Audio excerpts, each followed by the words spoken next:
Okay विद्यार्थी मित्रांनो, तर या आधीच्या लेक्चरमध्ये आपण 2 युनिटचा सिलेबस डिस्कस केलेला होता. तर आपण या लेक्चरमध्ये काय करूया, राहिलेले जे आपले 4 युनिट आहेत ते 4 युनिटचा सिलेबस आपण ब्रीफमध्ये डिस्कस करूया. ओके, तर आपला मागच्या लेक्चरमध्ये आपण कोणते 2 युनिट बघितले होते, एक प्लेन टेबल सर्वे आणि दुसरा कुठला होता, थिओरेटिकल सर्वे, बरोबर. तर या तिसऱ्या युनिटमध्ये आपण टेकोमेट्रिक सर्वे, तिसऱ्या युनिटमध्ये आपला कुठला युनिट आपण बघणार आहोत, युनिट 3 टेकोमेट्रिक सर्वे.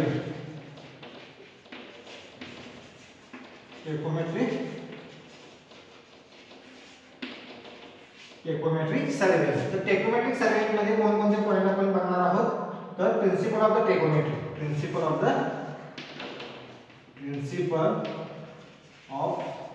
टेकोमेट्री,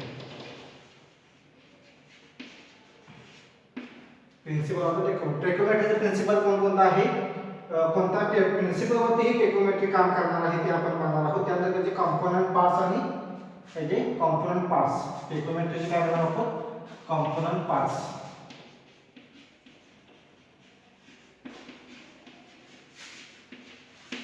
कॉम्पोनंट पार्ट्स. त्यानंतर analytic lens, analytic lens, analytic lens, analytic lens. Analytic lens म्हणजे काय असणार आहे ते आपण बघणार आहोत. त्यानंतर tacheometry formula, tacheometry formula,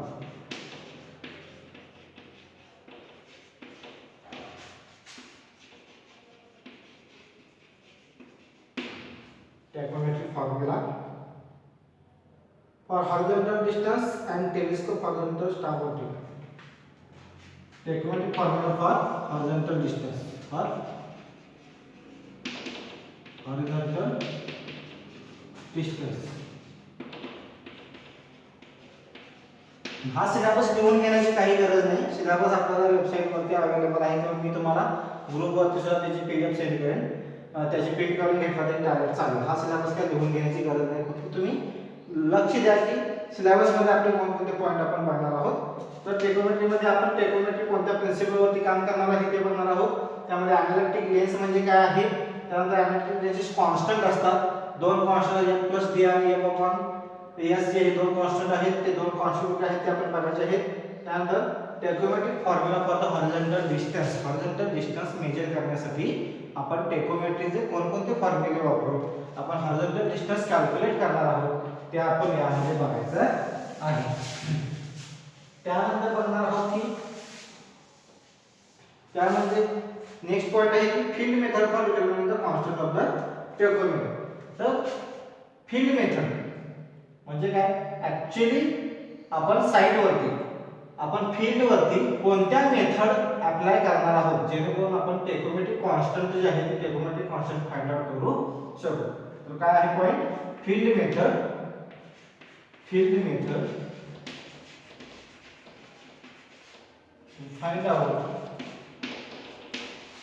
to find out tacheometric constant.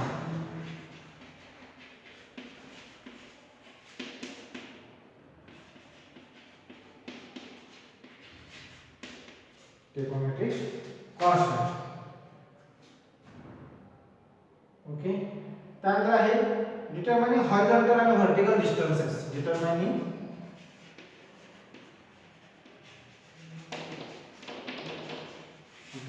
horizontal and vertical distances.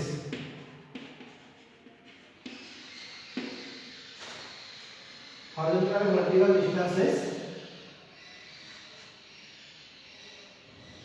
by fixed hair method, staff hair vertical, by fixed hair method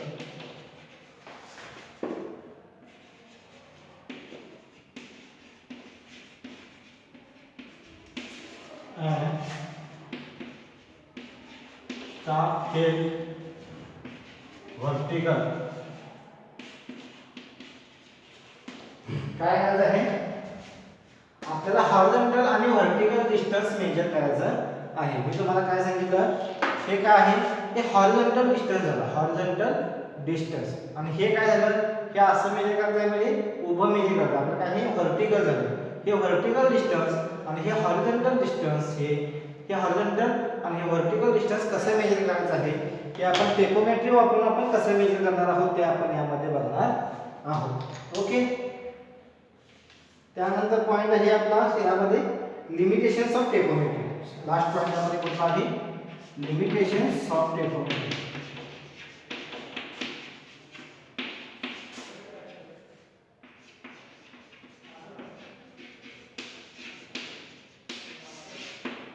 limitations of the tacheometry. Okay.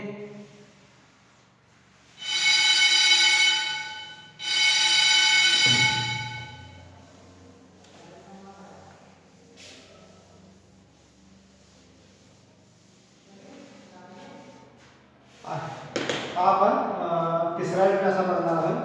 चौथा आहे कर्व सेटिंग. कर्व अतिशय important. Theodolite आणि curve setting हे दोन unit असे आहेत जे आपल्या संपूर्ण सर्वेइंग या फील्ड मध्ये, surveying is a separate branch of the civil engineering. Okay. तुम्ही फर्स्ट फील्ड बेसिक सर्वे मध्ये शिकला असाल की सर्वेइंग जे आहे, surveying is one of the independent branch of the civil engineering. Okay. तर सिव्हिल इंजिनिअरिंग या सर्वेइंग या फील्ड मध्ये, सर्वेइंग या ब्रांच मध्ये थिओडोलाइट आणि curve setting, these two most topic are very important for us for the calculation. Okay. तर तुम्हाला road setting जर करायचं असेल तर रोडच्या वेळी तुम्हाला काय असेल, 100% कर्व. समजा हा असा रोड आहे, हा असा तुम्ही काय करा, रोड आहे. तर हा रोड काय असा पूर्ण इथपर्यंत असा काय होणार नाही, स्ट्रेट असणार नाही. तर या रोडवरती कुठेही जरी असं काय होईल, असा कर्व येईल. तर असं तुम्हाला कर्व सेट करायचा असेल, असा कर्व येईल तुम्हाला. बरोबर. तुम्ही आता घाटातून वरती येताय, कुठं गाडीवरून आपण आपल्या कॉलेजकडे यायला लागलो, तुम्ही काय करताय, घाटातून वरती येतात. तो रोड कसा आहे, तो असा रोड आहे. बरोबर. हा असा रोड आहे. तर हा रोड आहे. तर हे जे कर्व आहे, हे जे कर्व आहे ते काय असे सेट झालेले नाही. हे ह्याच्या पाठीमागे काय आहे, ह्याच्या पाठीमागे सिव्हिल इंजिनिअरिंगचं नॉलेज आहे. ओके. हा जो कर्व आहे, हा कर्व काय आहे, ओके, हा कर्व सुद्धा असा सेट केलेला आहे. हा कर्व सुद्धा असा वेगळ्या सायंटिफिक मेथडने, एका सायंटिफिक मेथडने म्हणजे कर्व सेटिंग या सायंटिफिक मेथडने हे कर्व काय केलेले आहे, सेट केलेले आहे. तर हे कर्व सेट करताना तुम्हाला कोणकोणते कॅल्क्युलेशन्स करायचे आहेत किंवा तुम्हाला कोणकोणते कन्सेप्ट यामध्ये वापरायचे आहेत, हे जे काही आपल्याला ज्ञान घ्यायचं आहे ते या युनिट मधून आपण शिकायचं आहे. तर कर्व सेटिंग मध्ये आपला पहिला पॉइंट आहे types of curve used in roads and railway alignment. Types of curves used in road and railway alignment. Road and railway alignment.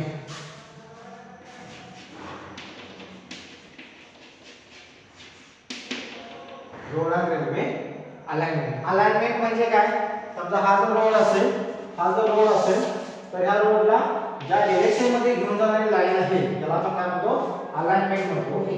तर ही अलाइनमेंट आहे. ह्या रोडची जी म्हणजे रोडची डायरेक्शन आहे, ती डायरेक्शन ठरवणारी लाईन म्हणजे काय झाली, अलाइनमेंट झाली. तर ही अलाइनमेंट कशी असणार आहे, ही जर अलाइनमेंट कर्व असेल तर ती रोड आणि रेल्वेची जी काही अलाइनमेंट आहे ती कर्वची यूज म्हणजे टाइप्स ऑफ कोणकोणते कर्व आपण यामध्ये यूज करणार आहोत. ओके. कर्वचे काय आहेत, वेगवेगळे कंपोजिट कर्व आहे, एस कर्व आहे, एन कर्व आहे, असे वेगवेगळे टाइपचे कर्व आहेत. सिंपल कर्व असेल तर हे जे काही वेगवेगळे टाइप कर्वचे टाइप आहेत, हे वेगवेगळे टाइप्स आपण कधी वापरायचे, कोणत्या केस मध्ये वापरायचे हे आपण यामध्ये बघणार आहोत. ओके. अलाइनमेंट सेट करताना रोडची अलाइनमेंट आणि रेल्वेची अलाइनमेंट सेट करताना आपण काय करणार आहोत, कोणकोणत्या टाइपचे कर्व आपल्याला वापरायची गरज आहे हे आपण यामध्ये बघणार आहोत. त्यानंतर notations of simple circular notations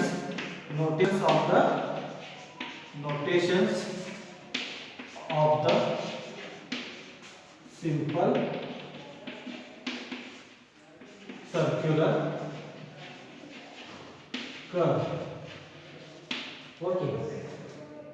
obstruction of the simple circular curve. त्यामध्ये वेगवेगळे फॉर एक्झाम्पल मी तुम्हाला त्याचा कर्व काढून दाखवतो. समजा हा एक असा कर्व आहे, हा कर्व आहे. ओके, ही काय झाली, ही झाली curve length, curve length. Okay, हा झाला टँजंट पॉइंट 1, हा झाला टँजंट पॉइंट 2. ओके, ही झाली radius of the curve, radius of the curve. Okay, तर हे जे काही नोटेशन्स आहेत, हे नोटेशन्स आपण काय करायचे आहेत, आपल्याला यामध्ये बघायचे आहेत. हे जे नोटेशन्स आहेत, हे नोटेशन आपल्याला यामध्ये काय करायचे आहे, सर्व आपल्याला बघायचे आहेत.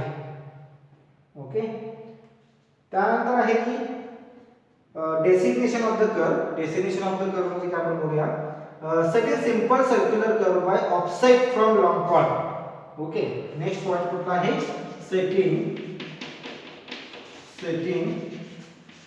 Simple circular curve, simple circular curve by offset from long chord, offset from long cord.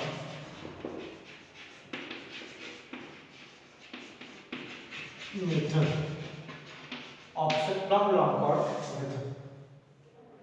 तर ही लॉन्ग कॉर्ड मेथड काय आहे, का लॉन्ग कॉर्ड मेथड मध्ये आपण हे कर्व जे आहेत, हे सिंपल कर्व आपण कशा प्रकारे सेट करणार आहोत, हा पॉइंट सुद्धा आपण यामध्ये बघायचा आहे.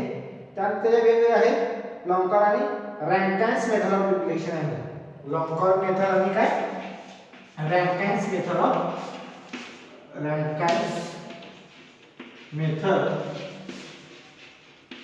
Of deflection angle, method of deflection angle. Okay, काय आहे, सेटिंग सिंपल सर्क्युलर कर्व. आपल्याला काय आहे, डिप्लोमाच्या लेवलला तुम्हाला फक्त सिंपल सर्क्युलर कर्व सेट करायचा आहे. अतिशय सोपा पॉइंट आहे. तर हा simple circular curve long chord method आणि रँकाइन्स मेथड या दोन मेथडने आपण कशा प्रकारे सेट करायचा आहे, हे आपण या पॉइंट मध्ये, या युनिट मध्ये बघायचं आहे. अशा पद्धतीने आपल्याला काय करायचं आहे, तिसरा युनिट बघायचा आहे. सॉरी, चौथा युनिट आपण बघूया ना. कर्व कुठला होता, युनिट नंबर 4 होता कर्व. तिसरा युनिट कुठला होता आपला, टेक्निक सर्वे. पहिला युनिट होता आपला प्लेन टेबल, दुसरा होता थेरोइड, तिसरा होता टेकोमेट्री आणि चौथा कुठला आला. तर हे 4 युनिट झाले. 4 युनिटचा सिलेबस आपण बघितलेला आहे. नेक्स्ट युनिट आहे पाचवा युनिट कुठला आहे, पाचवा युनिट कोणता असेल तर ॲडव्हान्स सर्वेइंग इक्विपमेंट्स. पाचवा युनिट कुठला आहे, unit number 5 advance surveying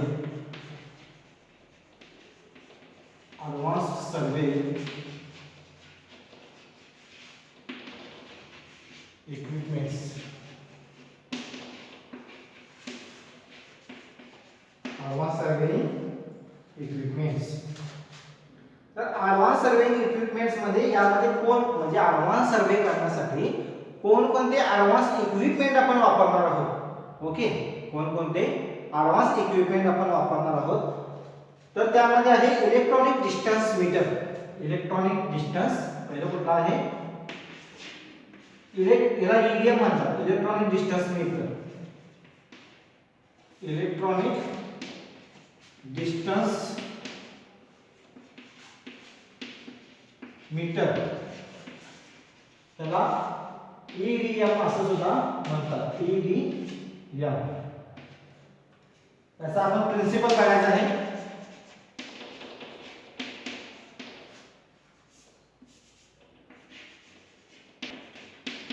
electronic distance मीटरचा आपण काय बघायचं आहे, कॉम्पोनंट पार्ट्स आणि फंक्शन बघायचं. कॉम्पोनंट पार्ट्स,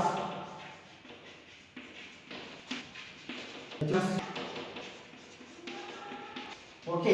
ईडीएम चे काय बघायचे, प्रिन्सिपल, कोणत्या प्रिन्सिपल वरती इलेक्ट्रॉनिक डिस्टन्स मीटर हे काम करतं, त्या इलेक्ट्रॉनिक डिस्टन्स मीटर चे कॉम्पोनंट आहे आणि एक वाटायचे.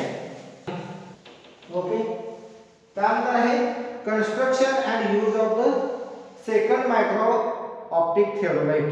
कन्स्ट्रक्शन अँड यूज, दुसरा पॉइंट कुठला आहे, एक second.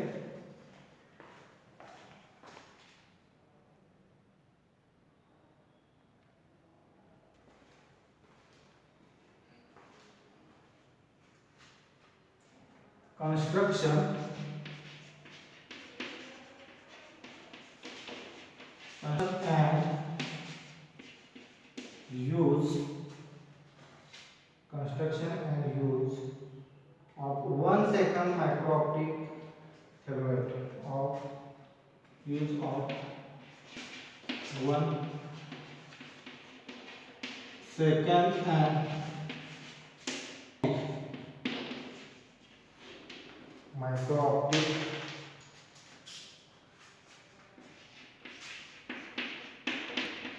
thermometer.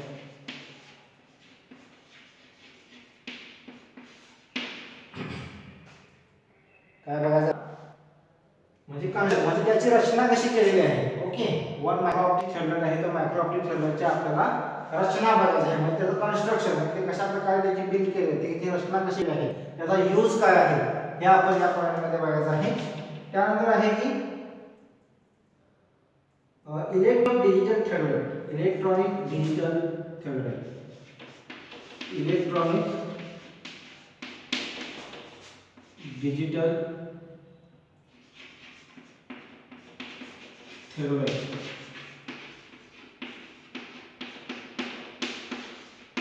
Electronic digital thermometer म्हणजे काय आपण बघायचं आहे. फीचर्स ऑफ द इलेक्ट्रॉनिक, याचे फीचर्स बघायचे. इलेक्ट्रॉनिक डिजिटल थर्मोमीटर आहे ते बघायचं आहे. याचे काय बघायचे आपल्याला, फीचर्स म्हणजे याचे वैशिष्ट्य बघायचे आहेत. फीचर्स, फीचर्स म्हणजे काय, वैशिष्ट्ये. याच्यामध्ये याचे फीचर्स काय आहेत, हे इलेक्ट्रॉनिक डिजिटल थर्मोमीटर आपल्याला फीचर्स बघायचे आहे. त्यानंतर construction and use of total station. आपला टोटल स्टेशन म्हणून एक सर्वात महत्त्वाचं इक्विपमेंट आहे. तुमचा पूर्ण सर्वे, तुमचा कंप्लीट सर्वे जो आहे, तुमचा फील्डवरती तुमच्या किंवा इंडस्ट्रीमध्ये जो काही सर्वे होणार आहे तो काय होईल, टोटल स्टेशन या एकमेव इन्स्ट्रुमेंटने केला जाईल. टोटल स्टेशन तुम्ही ज्यावेळी साईडवरती काम करायला जाल, तुमचा डिप्लोमा कंप्लीट झाल्यानंतर किंवा बीई कंप्लीट झाल्यानंतर तुम्ही ज्यावेळी साईडवरती जाल त्यावेळी सर्वे करताना तुम्हाला अतिशय एका महत्त्वाच्या इन्स्ट्रुमेंटवरती तुम्हाला काय करावं लागेल, काम करावं लागेल. त्याचं नाव आहे टोटल स्टेशन. काय आहे, टोटल स्टेशन. अतिशय ॲडव्हान्स इन्स्ट्रुमेंट आहे, अतिशय महत्त्वाचं इन्स्ट्रुमेंट आहे.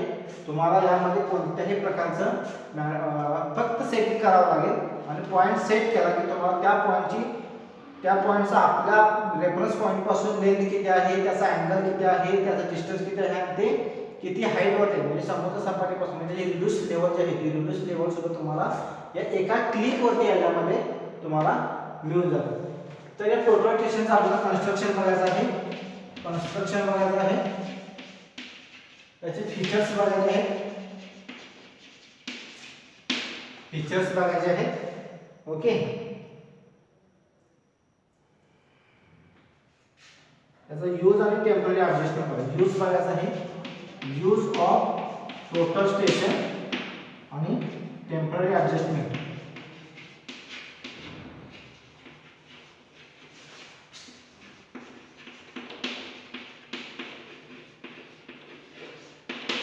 Use and temporary adjustment of the total station. एवढं आपल्याला यामध्ये बघायचं आहे. त्यानंतर नेक्स्ट पॉइंट आहे आपला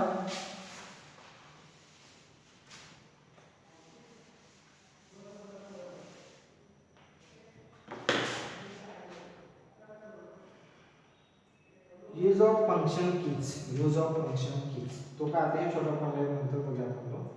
measurement of horizontal angle, vertical angle. Measurement of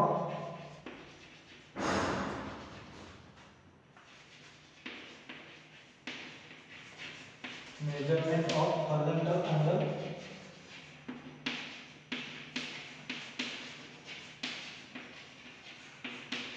vertical angle,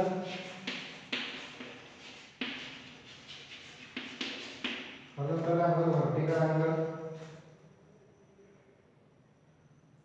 distances and coordinates using total station, distances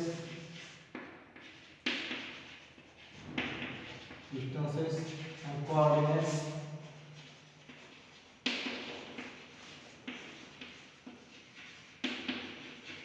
using total station.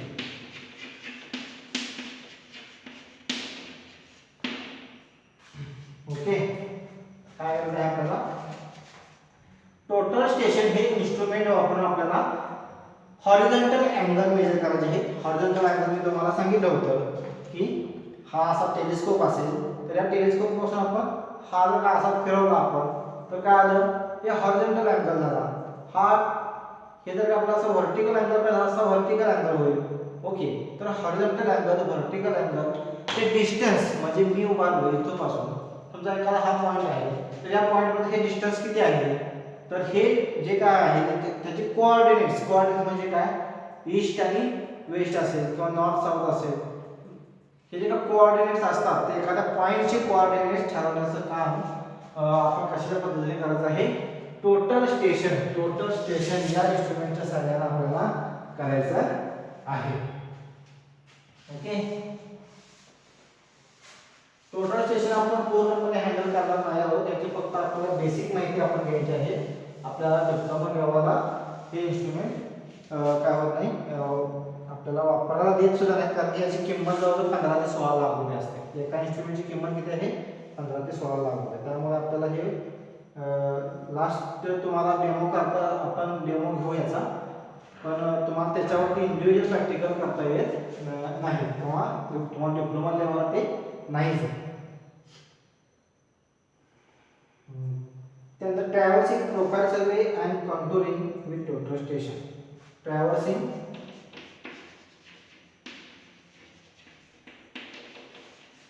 Profile survey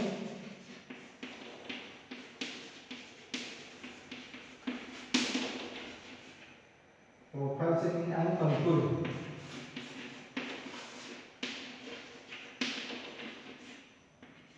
using total station.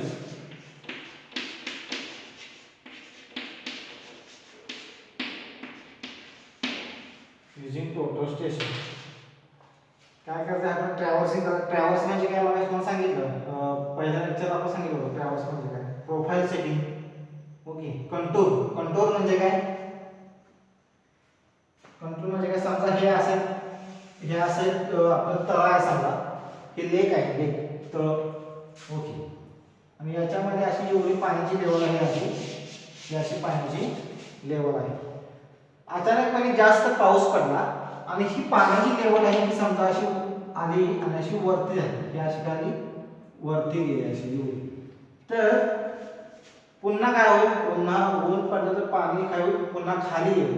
आणि ह्यावेळी काय होईल, तुम्ही बघितलं असेल की पाणी जर आटलं तर त्या पाणी आटल्यानंतर त्या नदीतलं असेल किंवा तलावातलं विहिरीतलं पाणी आटलं तर काय होईल, पाण्याची लेवल जेवढी वाढली होती तेवढा मार्क तिथं मार्किंग ते राहतं, बरोबर. जेवढं पाण्याची लेवल वाढली होती तेवढं मार्क राहतो. ते मार्क राहिलेली जी लाईन आहे ना त्या लाईनला आपण कंट्रोल म्हणतो. ओके, मार्क राहिलेली ही जी काही लाईन असणार आहे त्या लाईनला आपण काय म्हणणार आहे, कंटूर म्हणणार आहे. कंटूर म्हणजे काय, it represents the contour is nothing but the line joining the points of equal reduced level. Okay, म्हणजे ज्या पॉइंटची रिड्यूस्ड लेवल इक्वल आहे, ज्या पॉइंटची रिड्यूस्ड लेवल सेम आहे, ती रिड्यूस्ड लेवल जॉइन करणारी जी लाईन आहे त्या लाईनला आपण काय म्हणणार आहे, कंटूर म्हणणार आहे. ओके, समजा या हाय पॉइंट आहे, हाय पॉइंट आहे, हाय पॉइंट आहे, हाय पॉइंट आहे, हाय पॉइंट आहे. ह्या पॉइंटची रिड्यूस्ड लेवल आहे समजा 100 मीटर, ह्या पॉइंटची समजा 102 मीटर, 102 मीटर. ह्या पॉइंटची रिड्यूस्ड लेवल आहे 100 मीटर, ह्या पॉइंटचे आहे 100 मीटर, ह्या पॉइंटचे आहे समजा 105 मीटर आणि ह्या पॉइंटचे आहे 100 मीटर. तर ही 100 जे आहे ते 100 पॉइंट जॉइन करणारी जी काही लाईन आहे, ही जी काही लाईन आहे या लाईनला आपण काय म्हणणार आहे, कंटूर असं म्हणणार आहे. ओके, तर ही कंट्रोल वगैरे काय आहे जे आपण नंतर बघणार आहोत. तर टोटल स्टेशनच्या सहाय्याने आपण हे कसे ड्रॉ करायचे आहे, हे कंट्रोलिंग वगैरे आपल्याला कसं करायचं आहे हे आपण यामध्ये बघणार आहोत. ओके, त्यानंतर आपला एवढं आपण 5व्या युनिटमध्ये बघणार आहोत. एवढा आपण काय करणार आहोत 5व्या युनिटमध्ये बघणार आहोत. आपला 6वा युनिट आहे रिमोट सेन्सिंग. 6वा युनिट नंबर 6 कुठला आहे? Remote sensing GPS and GIS. Remote sensing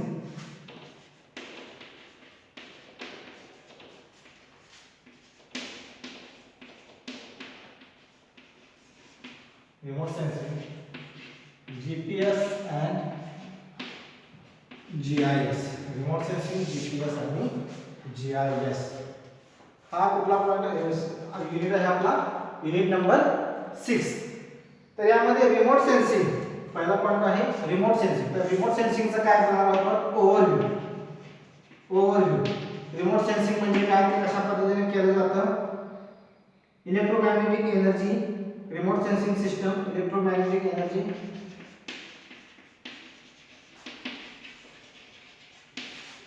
electromagnetic energy.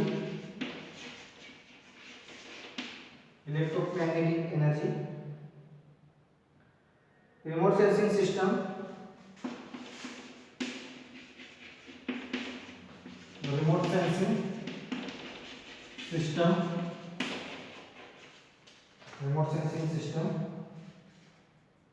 active and passive system. Active and passive system. Applications of remote sensing in mining. Applications of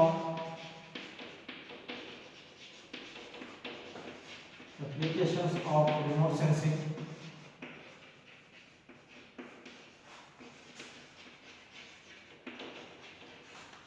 in mining. Applications of remote sensing in mining. तर काय करायचं आहे? Remote sensing म्हणजे काय, त्याला overview बघायचा आहे आपण. ओके, त्यामध्ये आपण इलेक्ट्रोमॅग्नेटिक एनर्जी ही जी काय कन्सेप्ट आहे ती कन्सेप्ट बघायची आहे. रिमोट सेन्सिंग सिस्टमचा ऍक्टिव्ह आणि पॅसिव्ह सिस्टम, यामध्ये हा ऍक्टिव्ह सिस्टम आणि passive system remote sensing system आहे ते बघायचे आहे आपल्याला. Applications of remote sensing in mining. Mining जे वर्क असतं आपलं, मायनिंग वर्क असतं, तर त्यामध्ये रिमोट सेन्सिंगचा आपण कशा पद्धतीने वापर करू शकतो या ज्या कन्सेप्ट आहेत त्या आपण यामध्ये बघायच्या आहेत.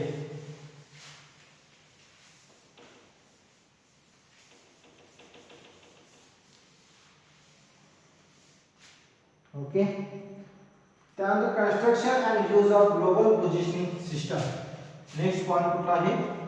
कन्स्ट्रक्शन अँड यूज ऑफ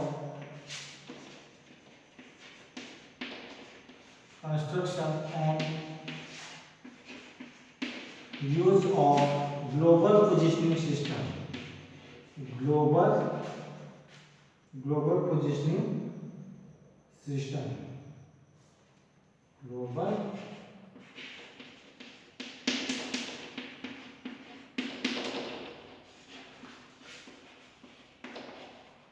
म्हणजेच काय?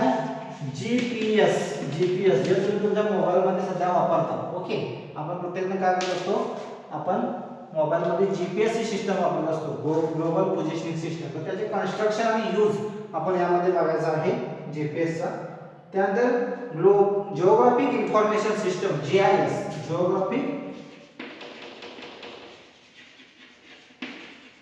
Geographic information system GIS. हे काय आहे ते आपण बघायचं आहे. त्याला ओव्हरव्ह्यू, कॉम्पोनंट, ऍप्लिकेशन्स याचे काय करायचं आहे आपल्याला? याचा जीआयएस चे काय बघायचं आहे आपल्याला? ओव्हरव्ह्यू बघायचा आहे. ओव्हरव्ह्यू, याचे कॉम्पोनंट्स बघायचे आहेत, त्याचे ऍप्लिकेशन बघायचे आहेत. एवढे पॉइंट्स आपल्याला काय करायचे आहेत? आपल्या या सर्वे या विषयामध्ये आपल्याला बघायचे आहे. अशा पद्धतीने आपण 6 युनिट आपण त्यामध्ये काय काय शिकणार आहोत ते आपण बघितलेलं आहे.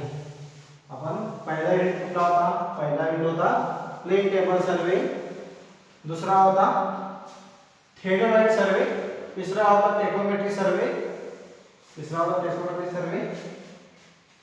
चौथा होता कर्व सेटिंग, पाचवा होता ॲडव्हान्स सर्वेइंग इक्विपमेंट्स आणि सहावा होता remote sensing GPS and GIS. अशा पद्धतीने आपण 6 युनिट आपण या सर्वे या विषयामध्ये शिकणार आहोत.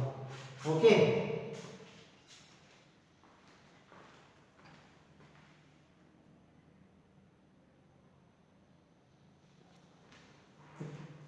ठीक आहे.